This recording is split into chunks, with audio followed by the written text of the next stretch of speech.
Oke, welcome back to my channel. Sebelum itu saya akan membacakan sedikit pantun. Ke Cirebon beli terasi, dilayani oleh berdasi. Sebelum saya mulai presentasi, mohon hadirin tahan emosi. Oke, kami dari kelompok 5 eh, ingin memperkenalkan diri terlebih dahulu. Saya sendiri yaitu Eri Ramadhani, kemudian ada teman-teman saya beranggotakan 6 orang. Yang pertama itu ada Sabira Dwi Anggraini, kemudian ada Andinda Lutfia Thomas Huswandi. Untuk yang ketiga ada Ajusta Wijayanti. Terus ada Dinda Olanda. Kemudian ada Chayriska Putri Melinda Siregar. Untuk rekan saya yang terakhir yaitu Bobby Santoso.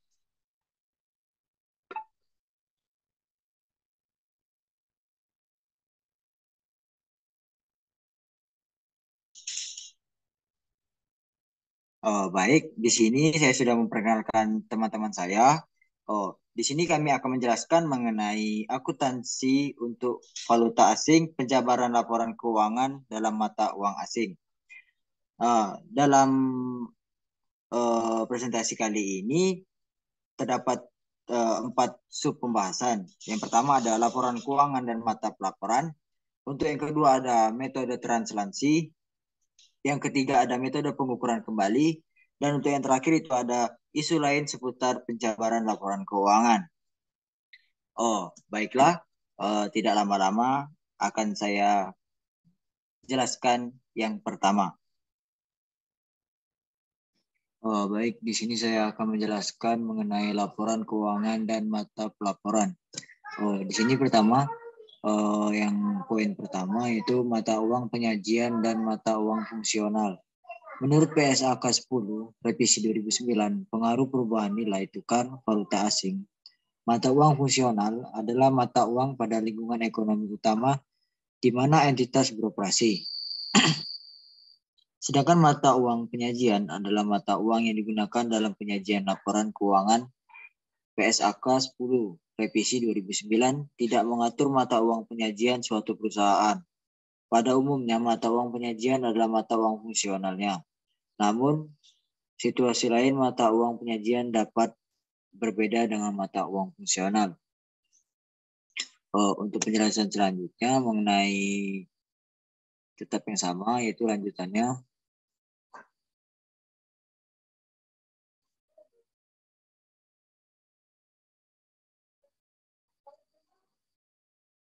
Yaitu yang selanjutnya itu perbedaan antara mata uang penyajian dan mata uang fungsional dapat terjadi dalam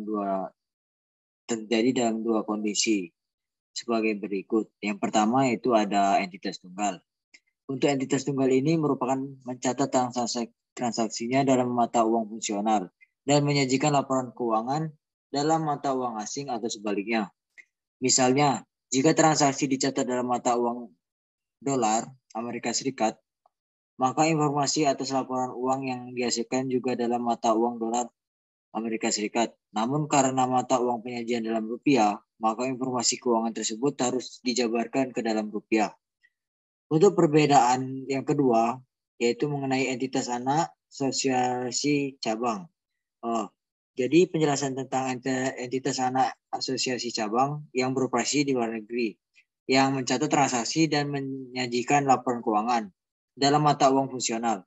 Namun entitas induk, investor, pusat memiliki mata uang penyajian yang berbeda. Di sini mata uang asing atau sebaliknya. Untuk penjelasannya atau contoh, jika mata uang pencatatan dan penyajian entitas anak adalah rupiah, dan laporan keuangan akan dikonsolidasikan dengan entitas induknya. Namun karena mata uang penyajian entitas induk adalah dolar Amerika Serikat, maka laporan keuangan entitas anak yang dalam rupiah tersebut harus dijabarkan ke dalam dolar Amerika Serikat. Itu penjelasan dari saya. Mungkin selanjutnya akan dijelaskan oleh rekan saya selanjutnya. Eh, Baik, di sini saya akan melanjutkan materi yaitu metode penjabaran laporan keuangan dalam mata uang asing. Nah, menurut PSAK 10 revisi 2009 itu terdapat dua metode dalam penjabaran laporan keuangan, yaitu metode translasi dan metode pengukuran kembali. Nah, pada metode translasi ini digunakan jika penjabaran laporan keuangan itu dilakukan dari mata uang fungsional ke mata uang lain yang berbeda dengan mata uang fungsionalnya atau mata uang asing. Nah, metode ini itu diterapkan dalam kondisi yang pertama, entitas tunggal yang mencatat transaksinya itu dalam mata uang fungsional dan menyajikan laporan keuangan dalam mata uang asing. Yang kedua, entitas anak atau asosiasi atau cabang yang mencatat transaksi dan menyajikan laporan keuangan dalam mata uang fungsional, namun entitas induk atau investor atau pusat memiliki mata uang penyajian yang berbeda atau mata uang asing. Nah, sedangkan pada metode pengukuran kembali ini digunakan jika penjabaran laporan keuangannya itu dilakukan dari mata uang asing ke mata uang fungsional. Nah, metode ini diterapkan dalam kondisi yang pertama, entitas tunggal yang mencatat transaksinya itu dalam mata uang asing dan menyajikan laporan keuangan dalam mata uang fungsional. Misalnya, mata uang fungsional perusahaan adalah dolar Amerika Serikat. Nah, yang kedua itu entitas anak atau asosiasi atau cabang yang beroperasi di luar negeri dan mencatat transaksi dan menyajikan laporan keuangan dalam mata uang lokal tempat beroperasinya. Namun, mata uang fungsional ini sebenarnya sama dengan entitas induk atau investor atau pusat. Nah, dari eh, kedua metode tadi bisa kita simpulkan bahwa metode translasi itu digunakan jika penjabarannya itu dilakukan dari mata uang fungsional ke mata uang asing. Nah, sedangkan metode pengukuran kembali ini digunakan jika penjabarannya itu dilakukan dari mata uang asing ke mata uang fungsional. Kemudian ada metode translasi. Yang pertama itu perlakuan akuntansi. Nah, metode translasi ini digunakan jika penjabaran laporan keuangannya itu dilakukan dari mata uang fungsional ke mata uang asing. Nah, ketika dijabarkan dari mata uang fungsional ke mata uang asing, kursnya itu digunakan tidak sama untuk masing-masing pos, sehingga menimbulkan selisih atas laporan keuangan. Hasil translasi ini, selisih ini bisa diakui sebagai penghasilan komprehensif lain di laporan keuangan hasil penjabarannya. Nah, dalam perlakuan akuntansi ini perlu mengenal berbagai istilah. Yang pertama itu pos-pos moneter. Ini adalah unit-unit mata uang yang dimiliki dan aset serta liabilitas yang akan diterima atau dibayarkan dalam jumlah unit mata uang yang pasti atau dapat ditentukan. Misalnya itu kas, piutang, atau utang. Kemudian, pos-pos moneter ini adalah unit-unit mata uang yang dimiliki dan aset serta liabilitas lain yang termasuk dalam pos-pos moneter. Misalnya itu biaya dibayar di muka, persediaan, aset tetap, dan liabilitas tangguhan. Kemudian, kurs penutup adalah nilai tukar spot pada akhir periode pelaporan. Nah, selanjutnya itu ada kurs akuisisi, yaitu nilai tukar spot pada tanggal akuisisi. Kemudian ada saldo laba praakuisisi, adalah saldo laba pada saat ekuitas itu diakuisisi oleh investor. Nah, selanjutnya itu ada saldo laba pasca akuisisi, adalah saldo laba pada periode setelah ekuitas itu diakuisisi oleh investor. Baiklah, saya akan melanjutkan penjelasan yang sudah dijelaskan oleh rekan saya tadi, yaitu mengenai kertas kerja. Nah, dalam melakukan penjabaran laporan, laporan keuangan dalam mata uang asing, sebaiknya menggunakan kertas kerja. Ya, yang seperti yang kita ketahui bahwa kertas kerja itu penting dalam pembuatan laporan keuangan dan memang harus ada. Nah, kertas kerja terdiri dari pos-pos neraca saldo yang terdiri dari pos-pos laporan posisi keuangan dan laba rugi. Laba rugi. Kemudian informasi neraca saldo dipisah antara saldo normal debit dan kreditnya agar kita dapat menghitung selisih penjabaran yang akan dihasilkan. Baiklah, di sini ada contoh soal yang diambil dari buku akuntansi keuangan lanjutan oleh Ibu Dwi Martani pada contoh soal 10.1 tentang translasi laporan keuangan. Adapun soalnya adalah sebagai berikut. PT Induk mengakuisisi 80% kepemilikan atas saham PT Anak yang beroperasi di Singapura pada tanggal 2 Januari 2015 senilai 60.000 dolar Singapura. Mata uang fungsional dan penyajian PT Induk adalah rupiah. Sedangkan mata uang fungsional dan penyajian PT Anak adalah dolar Singapura.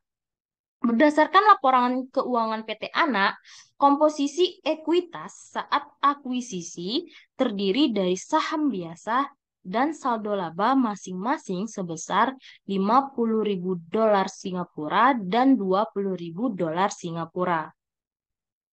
Nah, pada saat terjadinya akuisisi, seluruh nilai tercatat aset dan liabilitas PT Anak sama dengan nilai wajarnya.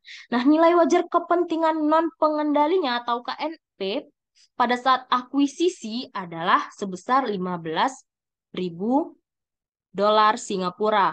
Dan PT Anak mengumumkan laba dan dividen pada tanggal 1 April 2015 untuk tahun 2015 masing-masing senilai 5.000 dan 3.000 dolar Singapura. Berikut kurs yang relevan untuk tahun 2015.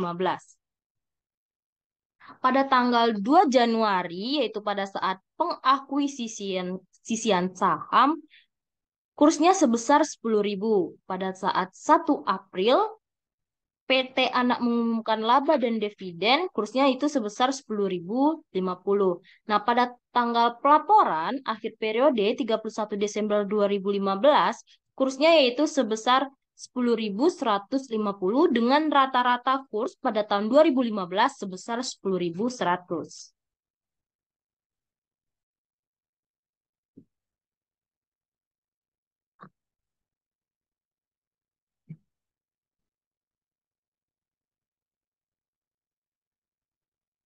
Nah, berikut adalah kertas kerja tahun akuisisi. Nah, pada contoh soal yang sudah saya jelaskan tadi, laporan keuangan PT Anak itu harus dijabarkan ke dalam mata uang laporan keuangan PT Induk. Nah, penjabaran ini dilakukan dari mata uang fungsional ke mata uang asing yang digunakan PT Anak sehingga harus menggunakan metode translasi. Nah, PT Induk juga harus menghitung nilai akuisisi dalam rupiah karena pencatatan investasi harus dilakukan pada mata uang fungsional dan pelaporan PT Induk. Nah, berikut adalah perhitungannya. Nilai akuisisi ditambah nilai wajar KNP sebesar 75.000 dolar Singapura. Kenapa menjadi 75.000? Karena nilai akuisisi tadi adalah sebesar 60.000 dan nilai wajar pada KNP kepentingan non pengendali sebesar 15.000. Jadi 60.000 ditambah 15.000 menjadi 75.000 dolar Singapura. Kemudian kurs yang digunakan adalah 10.000 hingga menjadi 750 juta rupiah. Kemudian nilai tercatat aset bersihnya sebesar 70.000 dengan kurs 10.000 menjadi 700 juta rupiah.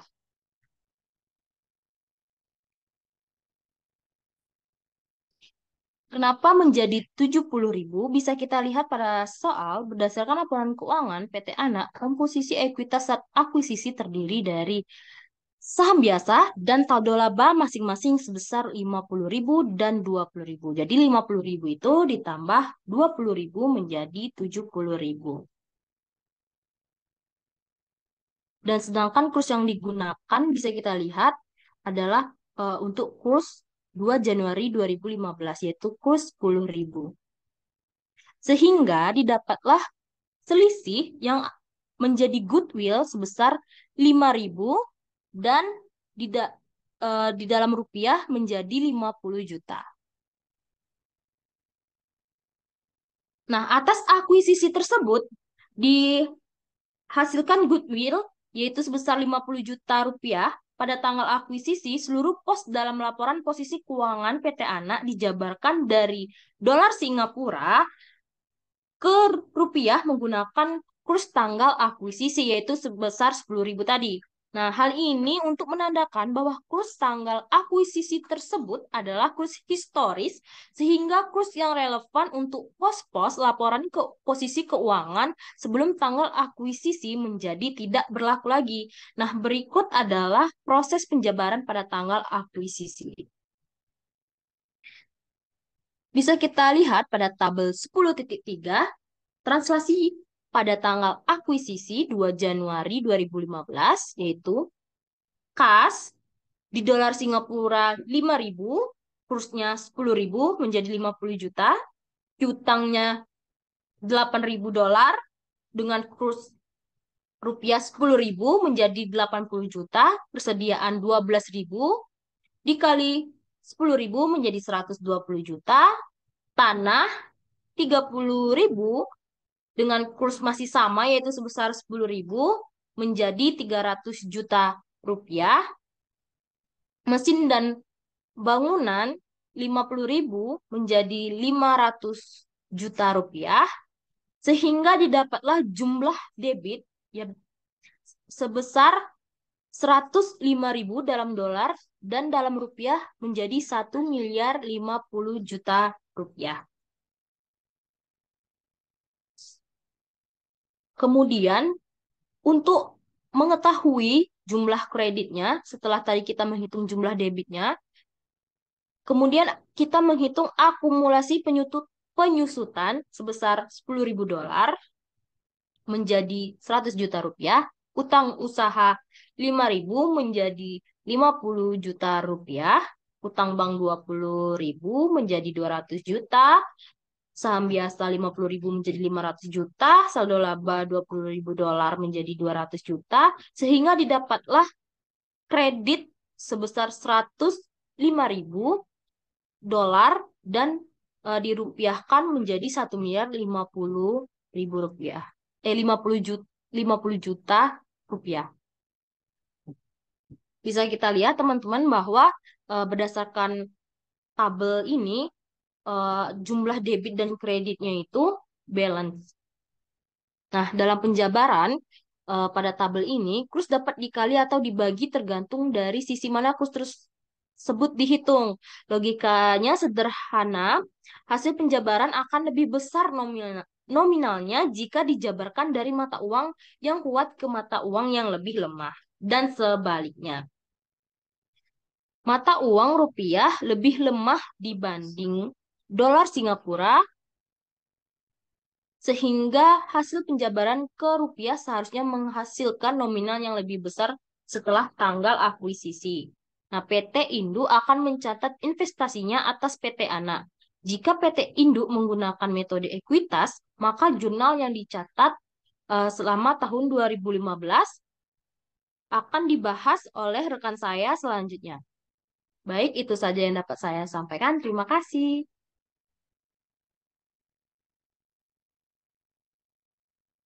Baik, jurnal yang dicatat selama tahun 2015 yang pertama pada 2 Januari 2015 mencatat akun investasi pada kas sebesar 600 juta rupiah dengan mencatat investasi awal sebesar 60.000 dolar Singapura dikali 10.000 rupiah.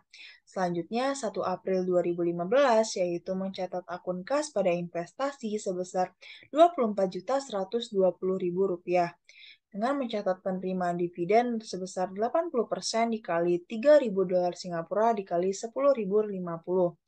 Selanjutnya, 31 Desember 2015 mencatat investasi pada bagian laba PT Anak sebesar Rp40.400.000, yaitu mencatat pengakuan bagian laba atas PT Anak dengan menghitung 80% dikali 5.000 dolar Singapura dikali 10.100. Ketika di akhir tahun, laporan keuangan PT Anak kembali dijabarkan dari dolar Amerika Serikat ke rupiah. Penjabaran yang dilakukan kali ini sudah melibatkan hasil operasi dan dividen PT Anak. Berikut hasil penjabarannya.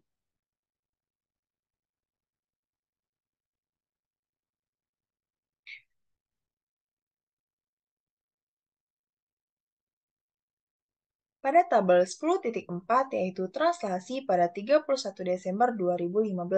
Yang pertama, kas sebesar 6.000 dolar Singapura dengan kurs 10.150 menjadi 60.900.000 rupiah.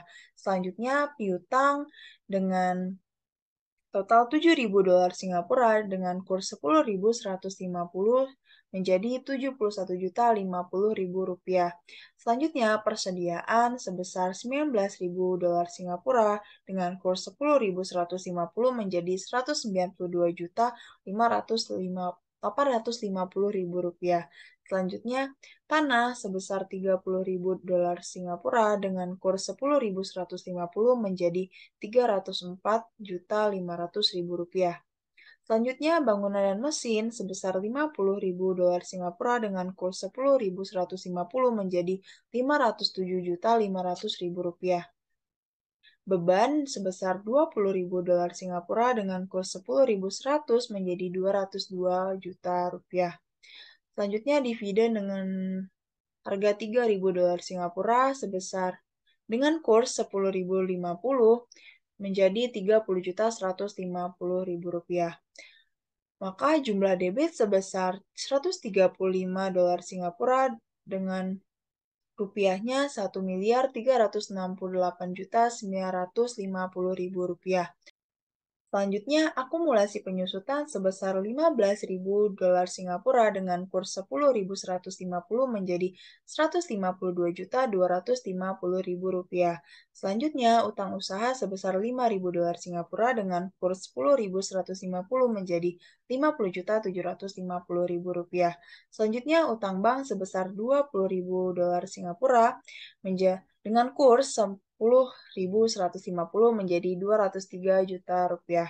Selanjutnya, pada saham biasa sebesar 50.000 dolar Singapura dengan kurs 10.000 menjadi 500 juta rupiah. Selanjutnya, saldo laba dengan 20.000 dolar Singapura dengan kurs 10.000 menjadi 200 juta rupiah. Selanjutnya, pendapatan 25.000 dolar Singapura dengan kurs 10.100 menjadi 252.500.000 rupiah. Maka selisih translasi yaitu sebesar 10.450.000 rupiah. Maka jumlah kreditnya dengan perhitungan 135.000 dolar Singapura menjadi 1.368.950.000 rupiah. Selanjutnya, selisih penjabaran 750.000 rupiah disesuaikan pada saldo goodwill untuk mencerminkan saldo dengan kurs penutup. Nah, jurnal eliminasi yang telah dibuat selanjutnya dimasukkan ke dalam kertas kerja konsolidasi sebagai berikut. Bisa teman-teman lihat di tabel 10.7, kertas kerja konsolidasi 31 Desember 2015.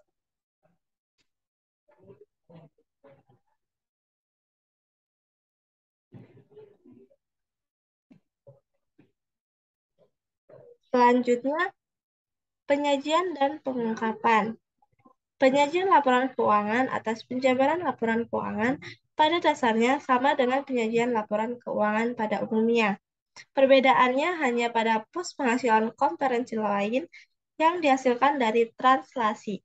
Nah, penghasilan komperensi lain tersebut disajikan sebagai komponen ekuitas seperti halnya penghasilan komprehensif lainnya. Nah, di sini ada pengungkapan yang diperlukan mencakup yang pertama, kebijakan akuntansi atas penjabaran laporan keuangan dalam mata uang asing.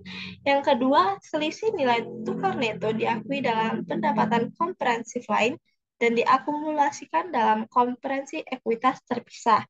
Nah, dan juga harus mengungkapkan rekonsiliasi dari selisih nilai tukar tersebut pada awal dan akhir periode. Nah, yang ketiga, ketika mata uang pelaporan berbeda pada uang fungsional, fakta tersebut harus dinyatakan bersama dengan pengungkapan mata uang fungsional dan alasan untuk menggunakan suatu mata uang pelaporan yang berbeda. Kemudian metode pengukuran kembali. Perlakuan akuntansi. Di sini ada metode pengukuran kembali digunakan jika penjabaran laporan keuangan dilakukan dari mata uang asing ke mata uang fungsional. Seperti sifatnya translasi. Ketika dijabarkan dari mata uang asing ke dalam mata uang fungsional, kurs yang digunakan tidak sama untuk masing-masing pos, sehingga juga menimbulkan selisih antara laporan keuangan hasil translasi. Nah, selisih ini diakui sebagai keuntungan atau kerugian di laporan laba rugi hasil penjabaran. Nah, pada metode pengukuran kembali, jenis kurs yang digunakan lebih bervariasi, tergantung seberapa banyak kurs aktual pada tanggal perolehan di samping kurs tanggal akuisisi ekuitas. Nah, kurs penutup pada periode sebelumnya, kurs penutup periode berjalan, kurs rata-rata periode berjalan, dan kurs tanggal dividen. Nah, yang B ada kertas kerja. Nah, dalam melakukan pengukuran kembali dalam laporan keuangan dalam mata uang asing juga menggunakan kertas kerja karena perhitungan yang lebih kompleks. Format kertas kerja sama seperti metode translasi, yaitu terdiri dari pos-pos neraca saldo yang terdiri dari pos-pos laporan posisi keuangan dan laba rugi. Informasi neraca saldo dipisahkan antara saldo normal debit dan kredit agar dapat dihitung selisih penjabaran yang dihasilkan. Selanjutnya, menurut PSAK 10 Revisi 2009, setiap goodwill yang timbul pada akuisisi suatu kegiatan usaha luar negeri dan setiap penyesuaian nilai wajar jumlah tercatat suatu aset dan liabilitas yang timbul pada akuisisi kegiatan usaha luar negeri tersebut harus diperlakukan sebagai aset dan liabilitas dari kegiatan usaha luar negeri itu, sehingga mereka harus dinyatakan dalam mata uang fungsional dapat menimbulkan selisih akibat perbedaan kurs penutup antar periode. Penjabaran goodwill dari kegiatan usaha luar negeri dan harus dijabarkan menggunakan kurs penutup. Penjabaran goodwill dalam kasus ini adalah sebagai berikut. Goodwill awal periode sebesar $5.000 dalam kurs 10.000 dan dijadikan rupiah sebesar 50 juta. Kemudian ada selisih penjabaran sebesar 750.000. Maka goodwill akhir periode dengan kurs $5.000 dan kurs 10.150, maka goodwill akhir periode sebesar 50.750.000. Selisih 750.000 ini diakui sebesar 80% oleh PT Induk dengan menjurnal investasi pada PT Anak sebesar 600.000 dan penghasilan komprehensif lain sebesar 600.000.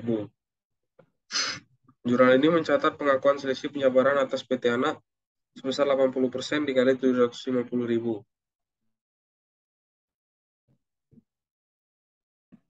Selanjutnya, berdasarkan serangkaian jurnal yang dicatat oleh PT Induk di atas, maka diperoleh saldo investasi pada PT Anak akhir tahun 2015 senilai 616.280.000 dan bagian laba atas PT Anak senilai 40.400.000. Angka tersebut juga dapat diuji dengan perhitungan jurnal eliminasi di bawah ini.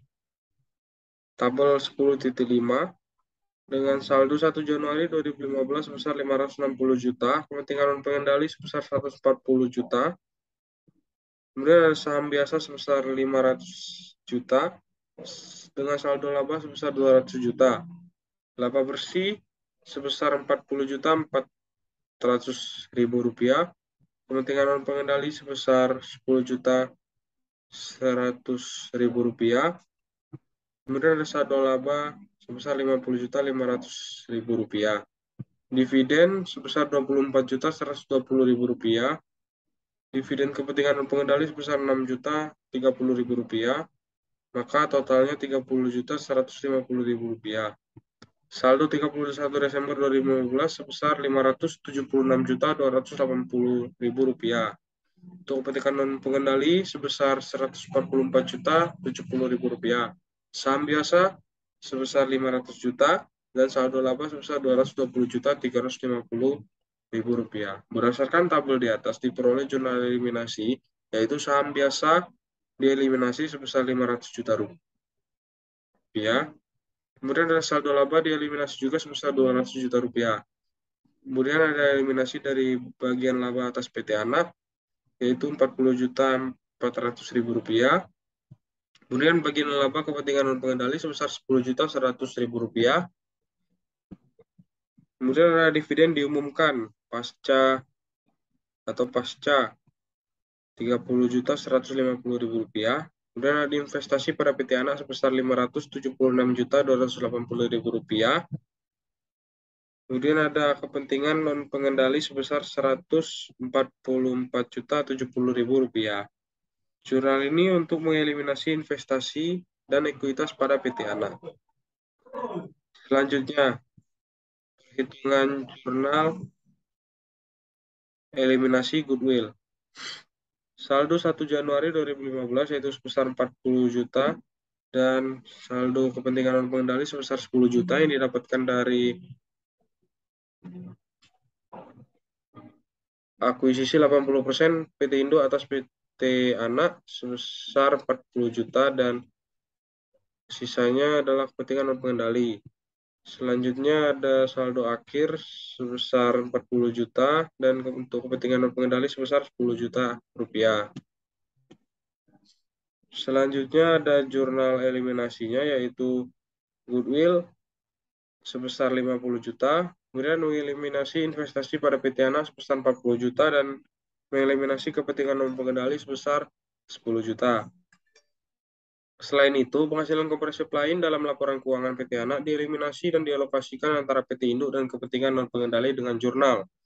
Penghasilan komprehensif lain sebesar 10.450.000 dan investasi pada PT Anak sebesar 8.360.000 yang sudah didapatkan pada slide yang di slide sebelumnya tadi. Kemudian ada kepentingan non pengendali sebesar 2.090.000. Jurnal ini untuk mengeliminasi penghasilan komprehensif lain terkait transaksi tersebut. Selanjutnya ada pengeliminasian goodwill sebesar 750.000. Kemudian ada bagian kredit, ada investasi pada PT Anak sebesar 600.000 dan kepentingan non pengendali sebesar 150.000. Jurnal ini untuk mengeliminasi investasi dan pengakuan goodwill terkait transaksi. Jadi di sini saya akan membahas yaitu di bagian C yaitu penyajian dan pengungkapan. Penyajian laporan keuangan atas penjabaran laporan keuangan pada dasarnya sama dengan penyajian laporan keuangan pada umumnya. Keuntungan atau kerugian penjabaran dengan metode pengukuran kembali disajikan di dalam laporan laba rugi konsolidasi. Pengungkapan yang diperlukan mencakup ada beberapa hal. Yang pertama yaitu kebijakan akuntansi atas penjabaran laporan keuangan dalam mata uang asing. Yang kedua, jumlah selisih nilai tukar yang diakui di dalam laba rugi.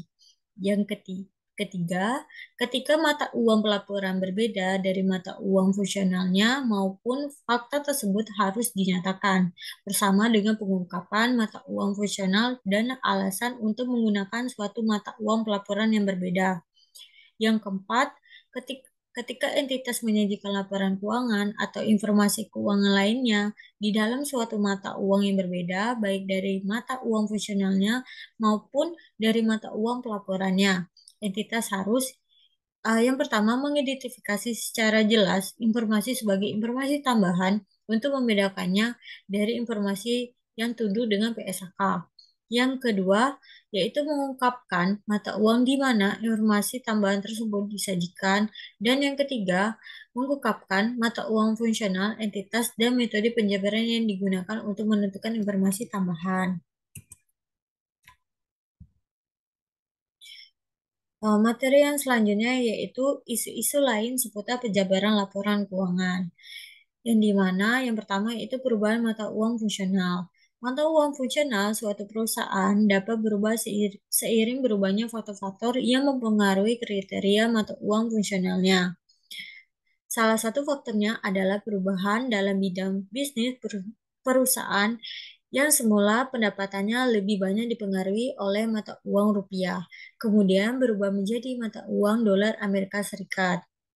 Perubahan mata uang fungsional dapat berdampak terhadap penjabaran laporan keuangan dalam mata uang asing. Jika mata uang fungsional entitas induk adalah rupiah untuk kepentingan konsolidasi.